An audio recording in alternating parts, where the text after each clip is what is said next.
दरवेश बाबा कहते हैं बहुत बड़े सफ़र से आए हो, तुम लोग भूखे हो गए। लेकिन आगे से रूम का बादशाह कहता है ख़यानत से ज़्यादा जो चीज़ ज़ालिम चीज़ है वो ये मरहमत है। तुम ऐसे करके कितने ईसाइयों को अपनी तरफ लेके आए हो, मैं उन जैसा नहीं हूँ, ये हरकतें तुम छोड़ दो। तो दरवेश बाबा कहते हैं कि हम अल्लाह की रज़ा से जीते हैं और उसी पे यकीन रखते हैं। ये हकीकत भी अल्लाह की रज़ा की वजह से ही कर रहा हूँ। हमारा ये हक नहीं कि हम दिलों पे जाके कब्ज़ा कर लें। हदायत पाने वालों का नसीब होता है, अगर तुम्हारा नसीब नहीं है तो हम जो कुछ भी कर लें कोई फ़र्क पड़ने वाला नहीं है, कोई फ़ायदा भी नहीं है।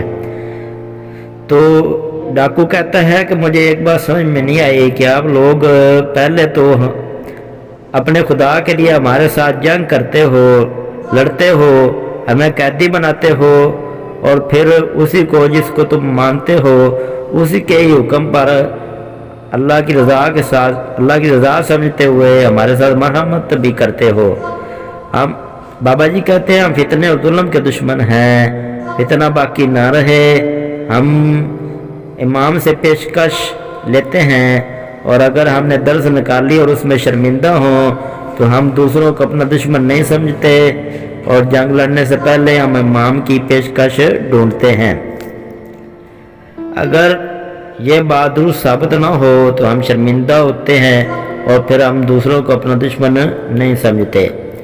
इस तरह बाबा जी उनको समझाते हैं कि ये मरहमत भी जो है ये हम में से नहीं है, बल्कि ये हज़रत मोहम्मद सल्लल्लाहु अलैहि वसल्लम की तालीमात के मुताबिक है।